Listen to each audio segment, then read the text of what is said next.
right? We want to welcome the 826 house churches locally, nationally, internationally. Let's give them a hand. I just sang my voice out a little bit, so bear with me there around the world. If you're opening a house church or already have, put the heart emoji on our Facebook page so we can be praying for you. I handwrite every one of those. So all 826 I've handwritten, looked at them, where you guys have contacted us from. You guys just pump me up every week. Put the heart emoji on there so we can be praying for you. Use the video and the altar call. Have a discussion.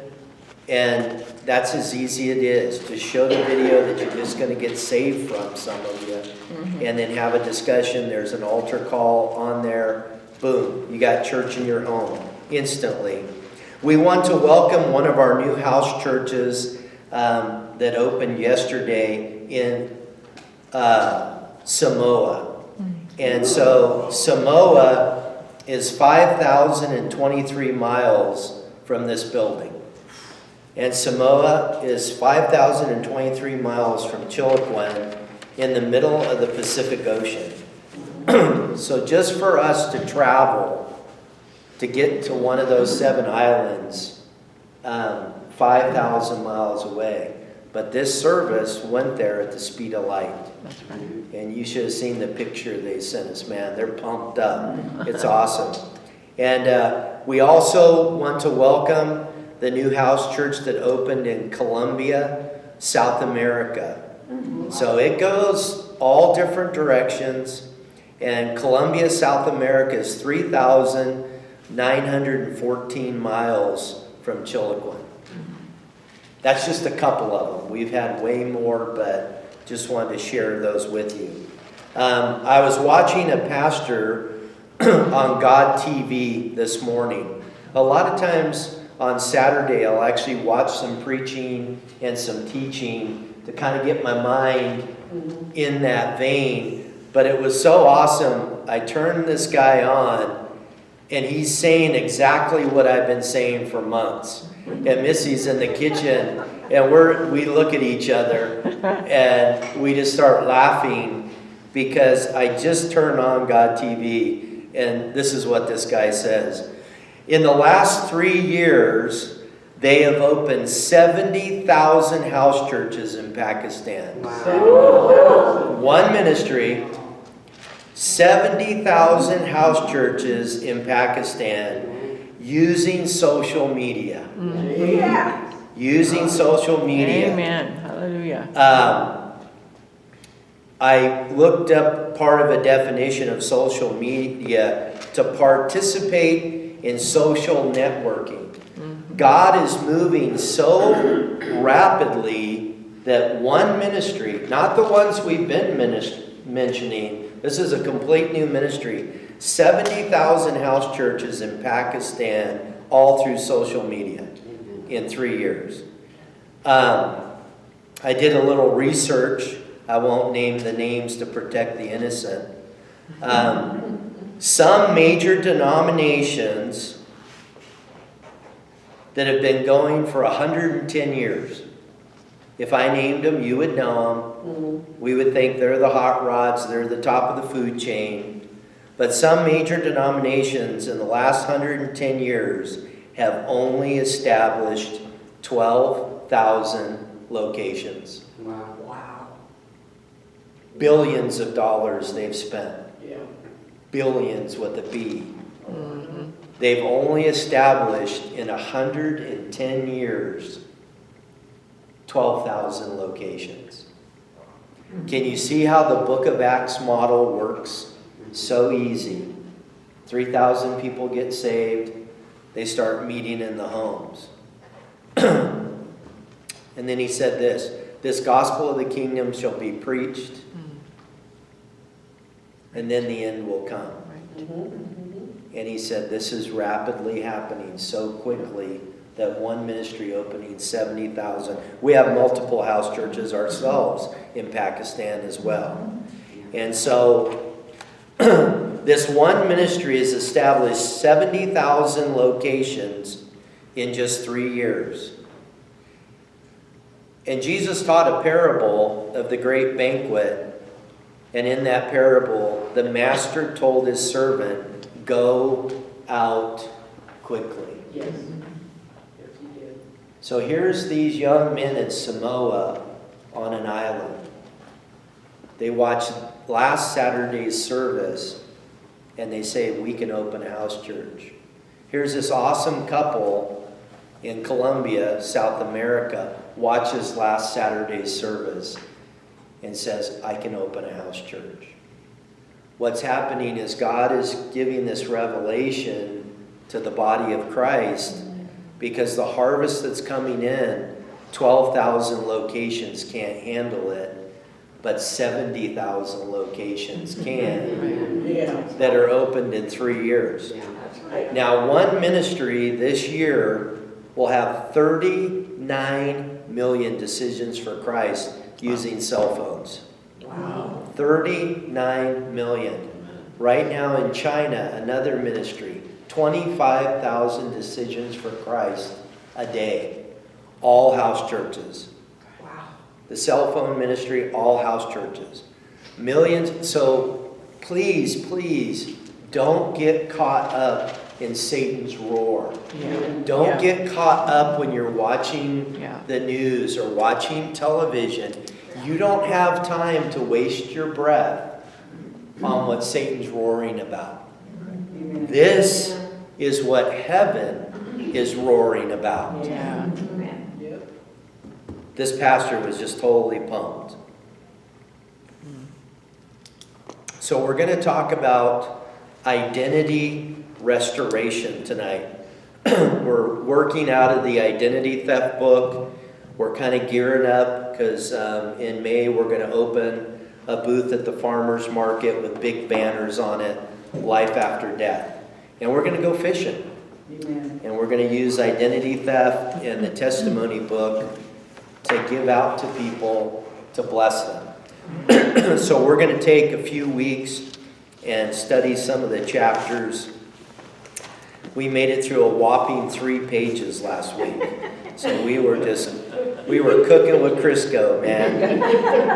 One of the house church pastors this week, he said, "Randy, you only gave us one verse." and he said, there was so much identity theft in the Bible because they went ahead and studied a bunch of other scriptures correlating with Satan coming to kill, steal, and destroy. So that's pretty awesome.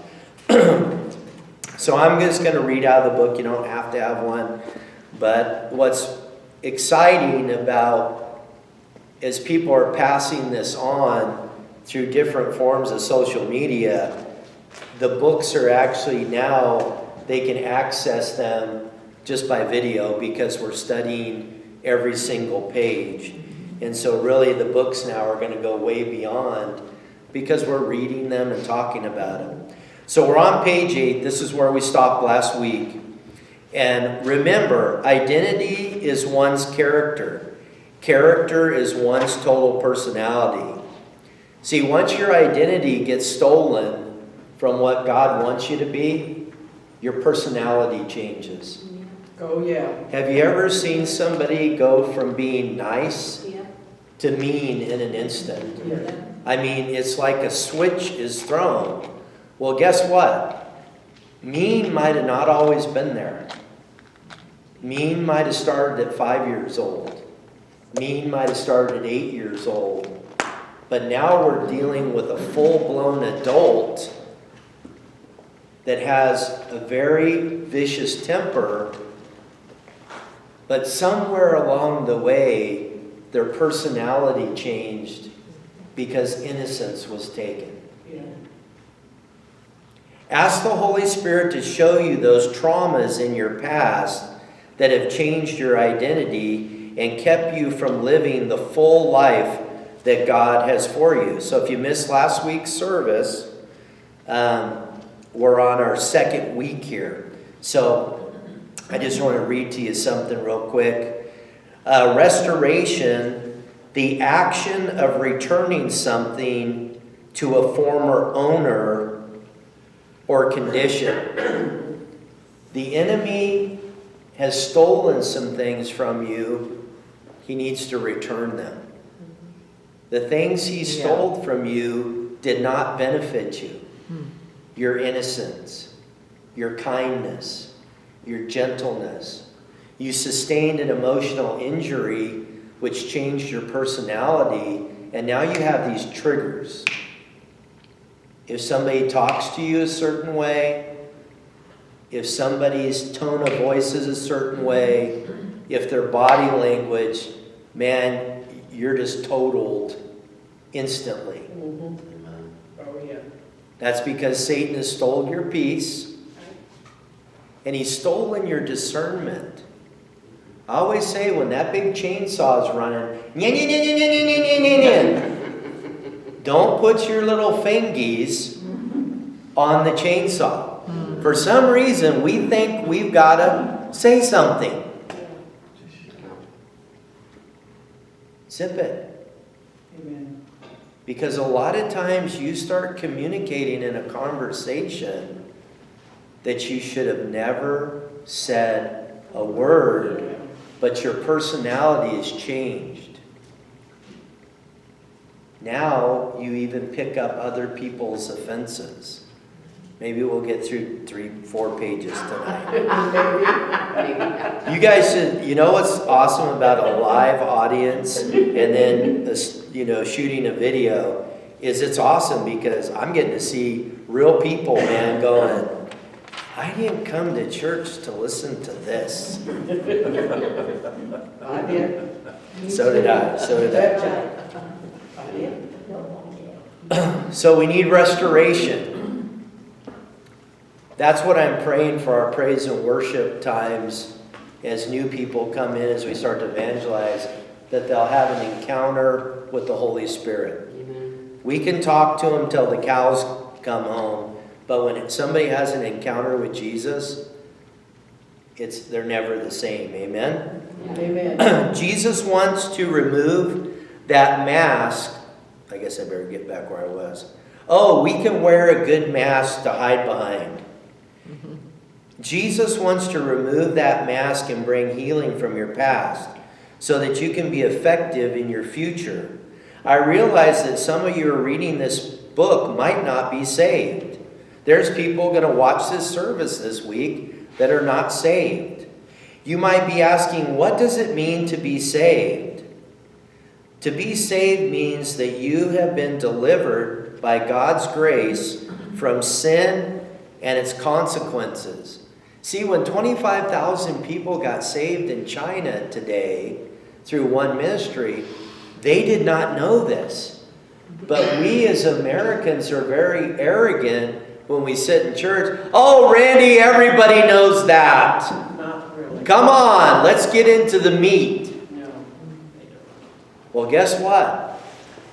God's teaching the basics right now, tonight, all over the world. If you know so much, then start getting people saved. Yeah, that's right. Start discipling people. Even the Bible says we got to go back and teach you the basics because you still need milk.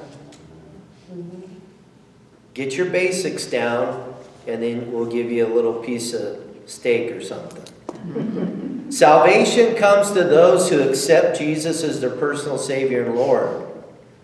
So here I am this week at a store, and a young man is checking, I hand him the items, he's totaling everything up, and I looked at him,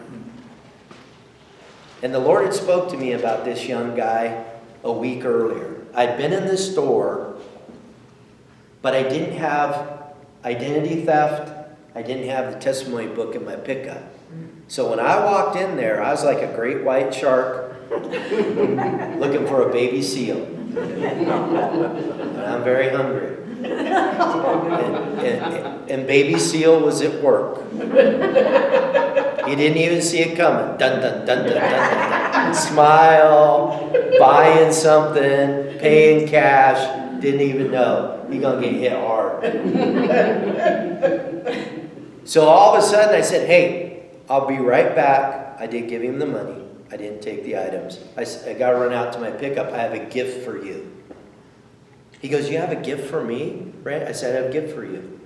So I said, this book talks about my testimony of dying twice, second time dead for 8 minutes. He goes, oh, wow, probably 24 years old, has a fiance. And I said, this book, Identity Theft, talks about emotional injuries we sustain. That hooked him, man. I'm glad there was nobody else in the store. And he had all this cargo that he needed to put away. And he said, Randy, tell me about an emotional injury. Thank you, Jesus. Do you feel how soft that is right now? This has been happening the last couple of weeks. When we make a point, the sweet presence touches. I'm a complete stranger. Complete stranger. So I start sharing with him about identity theft and getting healed from emotional injuries. This is what he looked right at me. He said, Randy, an attractive, healthy, good-looking young guy. He said, I have many emotional injuries. And it's created a barrier in my life between people. And you would think this guy was the most social, smile, outgoing. But guess what? He's injured. Yes. He's wearing the mask at work. Yes. Well, Randy just walked in and said, hey, peekaboo. Peekaboo. How you doing? This is what he told me. I'm going to read this book right now. While I'm stocking shelves, I'm going to read, and I know the owner of this store personally. So,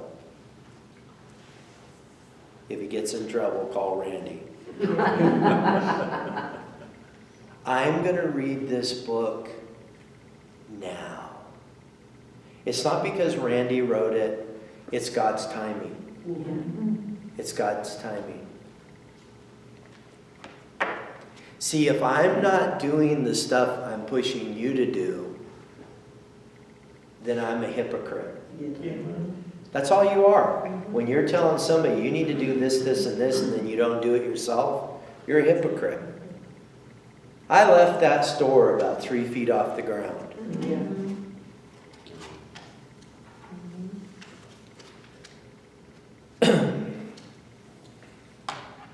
And he goes, oh, I'm going to have my fiance read both books too.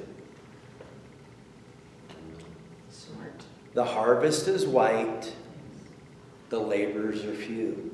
That's right. They're waiting to meet you. They're waiting to meet the Jesus in you.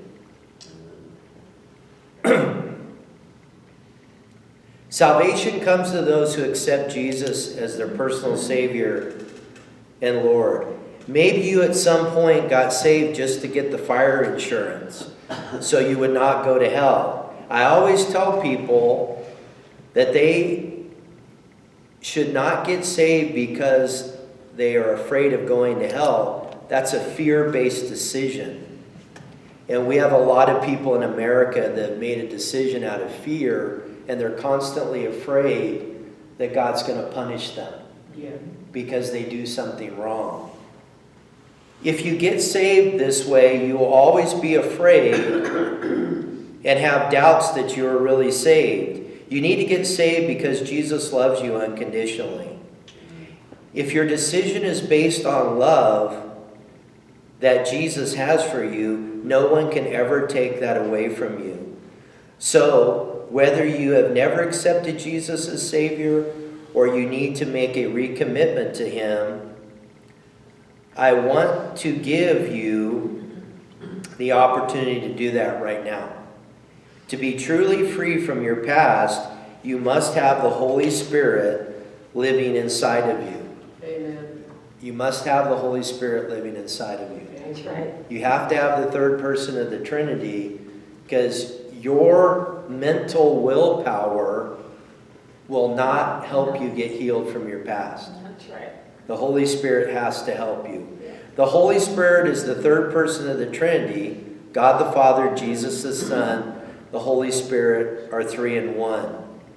The Holy Spirit comes to live in our hearts when we accept the gift of salvation that Jesus has given us. Can you imagine if 10, 15 house churches open this week from this message? What a foundation they're getting with this video Yes. in their homes. Amen. Just pray this prayer out loud. Dear Jesus, I believe that you hung on a cross and died and paid for my sins. Jesus, I believe that you rose again on the third day. Jesus, I ask you into my heart as my personal Savior. Jesus, I love you. Amen. Now that young couple in Klamath Falls that I handed that book to, guess what? Both of them. And the young man, he prayed this prayer that day, reading this book. As you pray that prayer, the Holy Spirit has come to live inside of you. See, to us, we've been in church for years. This is basic. This is not basic to people that don't know Jesus. This is life-changing.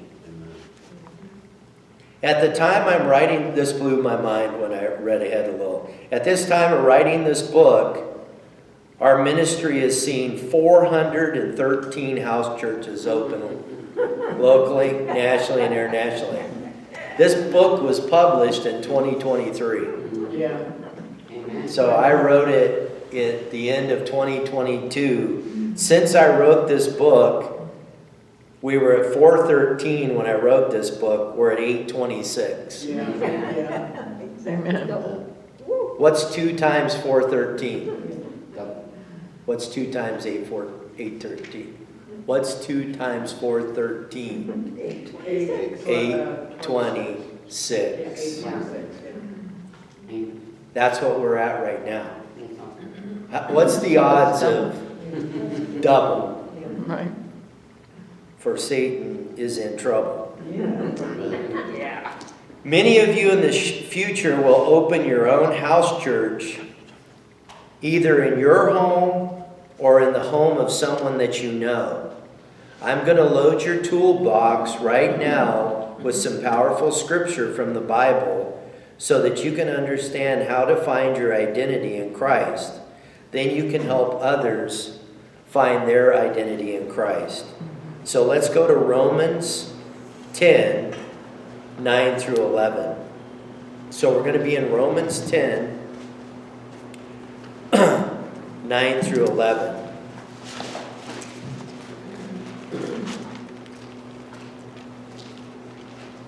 Now what's going to happen is we had a couple of house churches open in Morocco this week.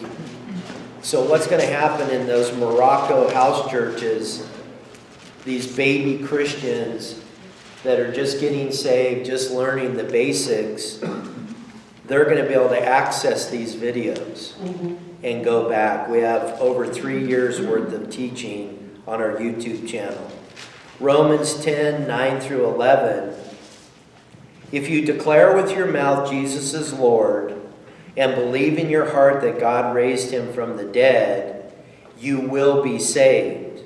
For it is with your heart that you believe and are justified, and it is with your mouth that you profess your faith and are saved. As the scripture says, anyone who believes in him will never be put to shame.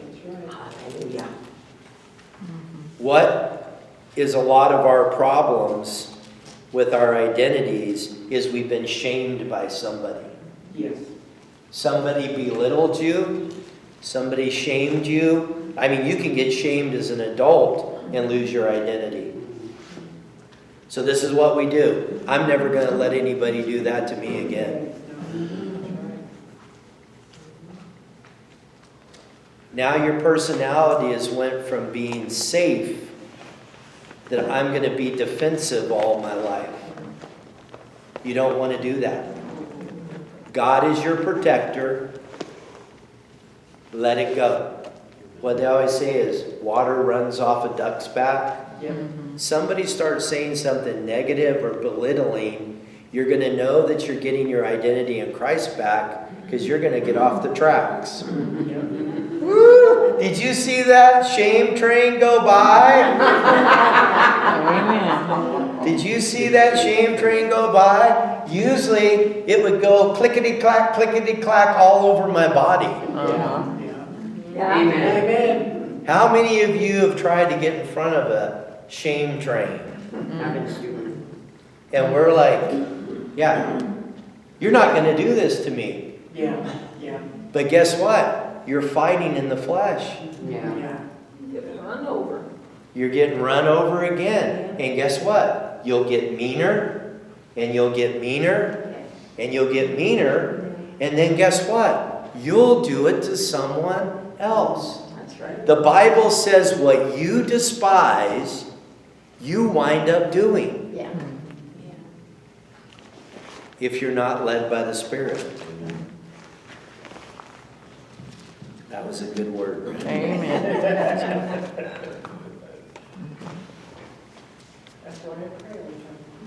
I like what verse 11 says. We will never be put to shame. Yep. The definition of shame, this is a good little book, man. Not because I wrote it. I don't even still remember what I've written until I read it right now. Because when you write a book in 8 hours, gone. Yeah. I like what verse 11 says. We'll never be put to shame. You're going to love this. This was worth the price of admission. Oh, you got in for free. Sorry. I like what verse 11 says. We'll never be put to shame. The definition of shame is a painful feeling of humiliation or distress. Yeah. So the scripture we just read, those that are in Christ will never be put to shame.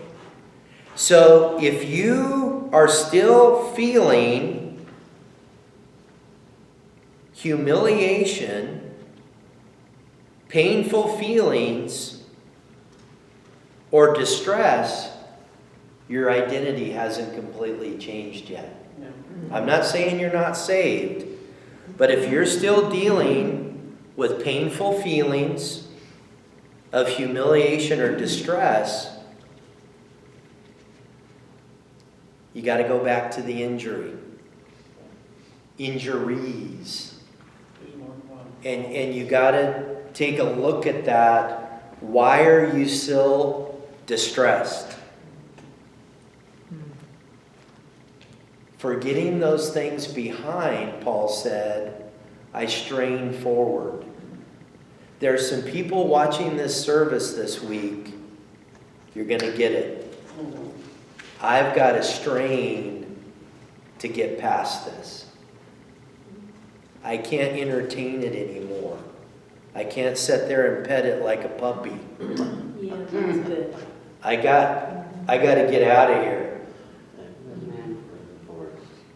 Leaving on a jet plane.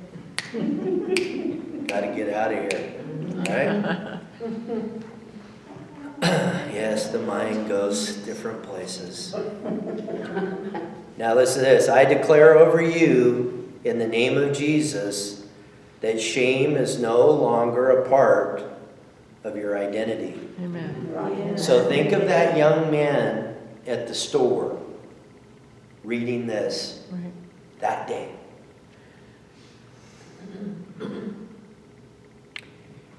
John 14, 15 through 21. So we're going to look at the Gospel of John 14.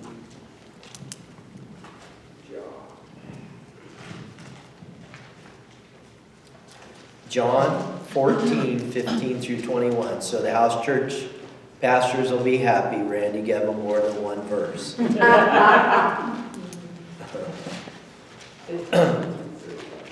So John 14, 15 through 20.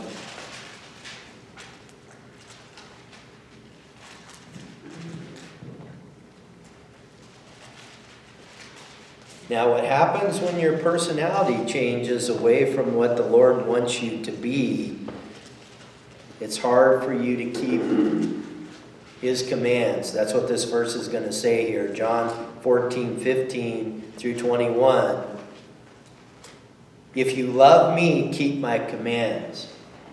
So if you've got a temper, you get angry easy, you like to belittle people, but you call yourself a Christian, it's going to be hard for you to be obedient to Jesus, to love people. Well, Randy, I just don't like... I know what you're saying. God's not going to make you be around people, but when you are, you're going to extend love. That's right. No matter what.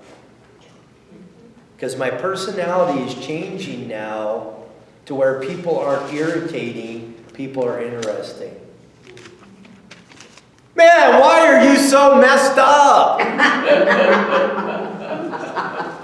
Why are you so angry? Why are you so distressed? But see what we do, I don't want to be around that. I got enough problems of my own.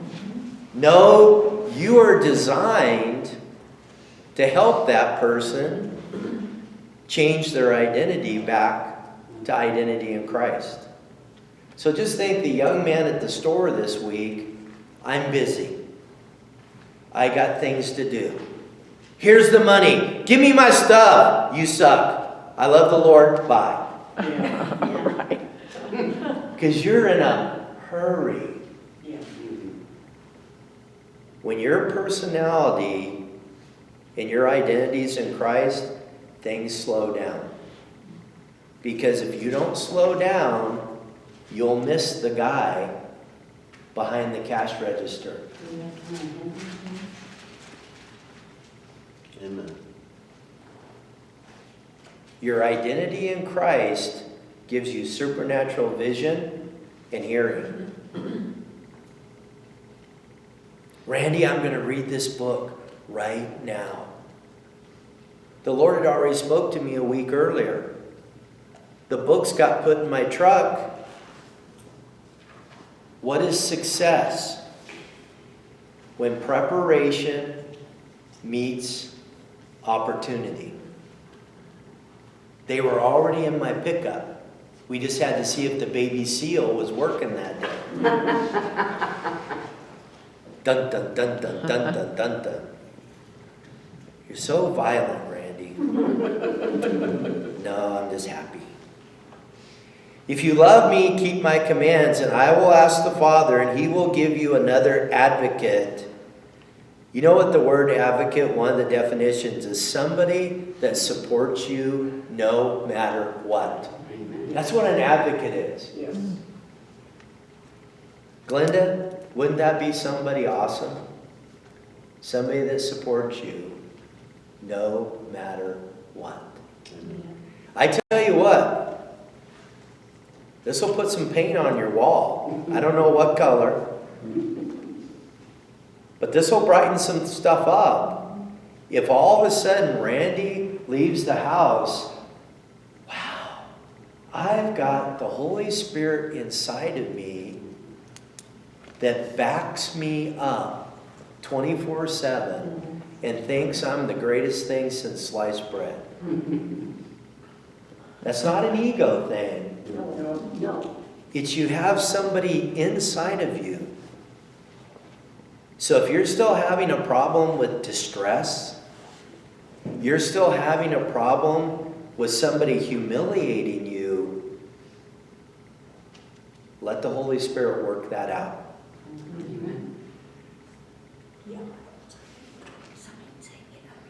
The Spirit of truth, it says, He will give you another advocate to help you and be with you forever. The Spirit of truth. The world cannot accept Him because it neither sees Him nor knows Him. But you know Him, for He lives with you and will be in you. And you know how the world knows you got the Holy Spirit in them? You keep it zipped. That's right. You don't attack. You don't belittle. You don't run down. That's right. You lift up. That's right. I will not leave you as orphans. I will come to you before long. The world will not see me anymore, but you will see me because I live, you also will live. Yes. Verse 20. On that day you will realize that I am in the Father, and you are in me, and I am in you. Yes. Whoever has my commands and keeps them is the one who loves me. The one who loves me will be loved by my Father, and I too will love them and show myself to them. That's right. Why it's so vital for you to have your identity in Christ? Because if your personality has been changed by wounding, it's very hard for you to have empathy for people that are struggling. Well, you should have seen what I went through when I was little. You think you got problems? I got problems in Jesus. Oh, I'm a Christian. Sorry. That was the Dr. Jekyll, Mr. Hyde guy. Yeah, yeah. I forgot to put on my mask. Peekaboo. Yeah. Mask needs to be thrown away. This is what you got. Work with it. Jesus promises that he will not leave us as orphans. Many of you reading this book have been abandoned by people. Why do you have people issues? Well, I like them, but I don't like them. I'm going to love you if you don't hurt me. I'm going to love you if you don't disappoint me. You know what that is? That's a performance-based love. Yeah.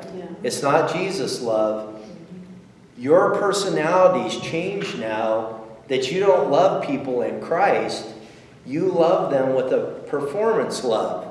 If you don't disappoint me, I will give you some love.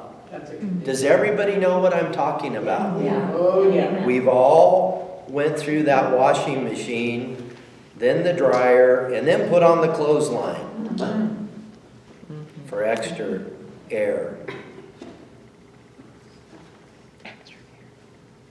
If that is you, God wants to heal your identity from abandonment. You can use the note page at the end of this chapter, or you can use a separate piece of paper. Write down the names of those who have abandoned you. Take some time to give them to God and allow him to heal your heart. Let go and let the tears come. Knowing that in heaven, knowing that your Father in heaven will never leave you, even if you have been abandoned by others in your life. Right. The reason we usually damage other people is because we're afraid. Yes. I'm going to hurt you before you hurt me, or if you're trying to hurt me, I'm going to hurt you back more verbally. These are all identity theft issues that the Holy Spirit wants to clear up in your life. It's very, very quiet in here. Sometimes I feel alone. They're thinking, man. They're thinking. I can hear those hamster wheels. 1 Corinthians 6:19 through 20. And I think we'll finish here on page 14 for tonight. 1 Corinthians 6:19 through 20. 1 Corinthians chapter 6, not 2 Corinthians, or you're going to think I'm reading something else. Make sure there's a 1 there in front of Corinthians. So 1 Corinthians chapter 6, verses 19 through 20. Do you not know that your bodies are the temple of the Holy Spirit, who is in you, who you have received from God? You are not your own anymore. You're not in charge anymore. So when you get in distress, that means you're in charge again. That's right. When you're getting in distress and getting anxious and getting irritated and angry, you've just told the Lord, not this one, I'll kill this one. No. Yeah. Amen. Yep. And the Lord's like, we're in the loving business, not in the killing business. That's right. Well, you don't understand, Lord. Yes, your identity has been stolen, your personality's changed, but that's not who you are anymore. Verse 20, you were bought at a price, therefore honor God with your bodies. The Holy Spirit in you is going to help to restore your identity and heal you from your past so you will finish well. So how many pages did we get done? Ooh, we did 6 pages tonight. I've doubled my record. You're in the double. Man, we're just going radical tonight. So next week we'll pick up on page 15 of identity theft. But I didn't even put any notes or anything after. This is abnormal, man.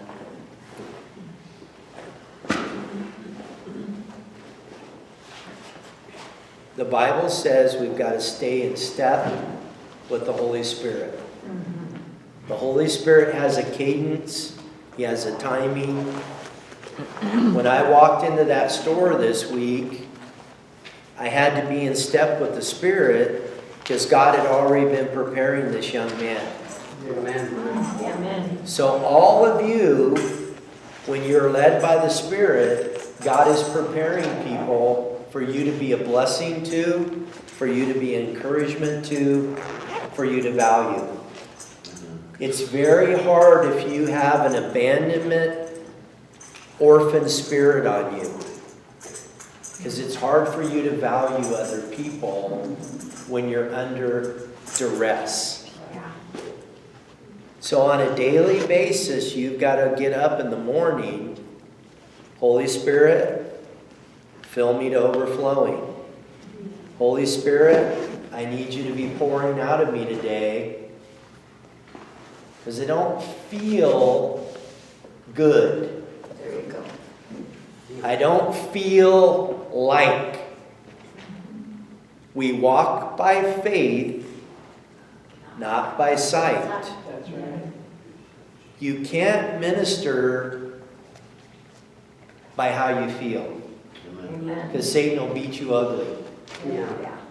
If he knows he can make you feel a certain way and you're not going to minister anymore, but he's in real trouble when you've had a hard night, you don't feel good, you get up and all of a sudden you're saying, how can I bless somebody today? Amen. How can I smile at somebody? Even though I don't feel like it. Yeah. You know, I train people all week long.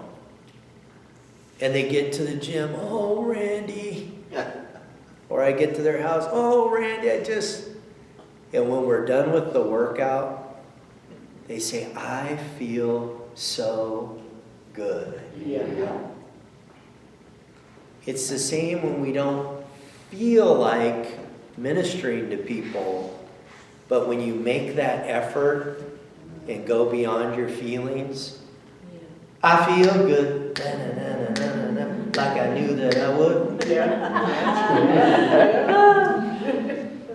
Now you're going to not be feeling good one day, and you're going to hear Randy's angelic voice singing that song. I hear it all the time. That's right. So, I'm sorry, we were having a little private talk here, but I knew you guys were watching, so altar call. So we got some serious business now, because people are watching this all over the world this week, and some of you are going, well, Randy, I need that personal relationship so I can receive Christ. Well, we're going to pray a prayer with you right now. So just, the Bible says, believe in your heart, confess with your mouth, Jesus is Lord, you'll be saved. So we're going to pray this prayer with you, maybe a house full of people as well, and just pray with us. Just repeat after me. Dear Jesus, Dear Jesus, I believe I believe that you hung on a cross that you hung on a cross and that you died and that you died and paid for my sins. and paid for my sins. Jesus, Jesus, I believe I believe that you rose again that you rose again on the third day. on the third day. Jesus, Jesus, I ask you I ask you into my heart come into my heart as my Lord as my Lord and Savior. and Savior. Jesus, Jesus, I love you. I love you. Amen. Amen. Now that's awesome. The Bible says when one is saved, all of heaven is rocking. There's one ministry that we kind of follow. They have someone saved every second. Amen. So heaven's rocking. Quit watching the drama queens, man. Quit talking like a drama queen. Quit. Get your mind on heaven's rocking. Amen. Amen. So if you're opening a house church or you already have, put the heart emoji on our Facebook page so we can be praying for you. Use the video, the altar call, have a discussion. We love you guys. You're awesome.